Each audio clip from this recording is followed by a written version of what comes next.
போர் நிறுத்தம். உண்மையாவே இந்த செய்தியை கேட்கறதுக்கு அவ்வளோ ஒரு சந்தோஷமா இருந்தது.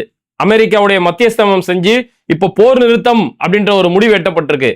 ட்ரம்ப் என்னதான் தன்னை ஒரு உலக தலைவராக காட்டிக்கிறதுக்கான முயற்சி செய்து இது மாதிரி பல நாடுகளோட விஷயத்துல தலையிட்டாலும் உண்மையா இது மாதிரி போர் நிறுத்தத்துடைய விஷயத்துல ட்ரம்ப்புடைய பங்களிப்பு இருக்கு அப்படிங்கும் போது உண்மையாலே இது பாராட்ட வேண்டிய ஒரு விஷயம். அதுவும் இந்த இந்தியா பாகிஸ்தானுடைய போர் நிறுத்தத்தை பொறுத்த வரைக்கும் இது ஒரு உடனடியா போர் நிறுத்தப்படும், நிரந்தரமா நிறுத்தப்படும் அப்படின்ற ஒரு கட்டத்துல இந்த பேச்சுவார்த்தை எட்டப்பட்டிருக்கு.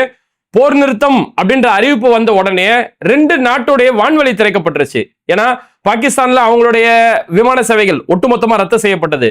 இந்தியாவில் 28க்கும் மேற்பட்ட விமான நிலையங்கள் தற்காலிகமா மூடப்பட்டது. ஏன்னா அந்த எல்லையோரங்களில் இருக்கக்கூடிய விமான நிலையங்கள் விமான சேவை நிறுத்தப்பட்டு இருந்ததால இந்த போர் நிறுத்தம் அறிவிக்கப்பட்ட உடனே 2 நாடுகள்ல இருக்கக்கூடிய வான்வெளி சேவை உடனடியாக திறக்கப்பட்டு இப்ப விமான சேவை துவங்கப்பட்டிருக்கு. 2 நாடுகளும் மாறி மாறி ட்ரோன் தாக்குதல் நடத்துறது, ஏவுகணை தாக்குதல் நடத்துகிறது அப்படிங்கிறது